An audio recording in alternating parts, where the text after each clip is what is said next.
Hi, I'm Doug from Hondata, and I've shown you in the past how much better the FL5 turbo is than the FK8 turbo. It's better in every single way, all the way through the rev range and spool.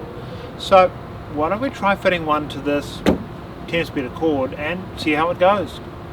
And as you can see, we have the FL5 turbo here on the trunk ready to be installed and take to the dyno test.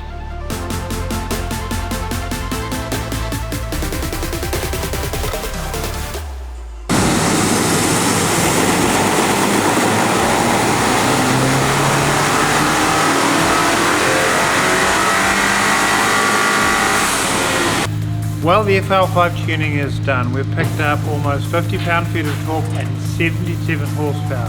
And this is over a stock Accord now running with an FL5 turbo, which is running on 9 to 1 octane. So what's your next bolt on? Stay tuned.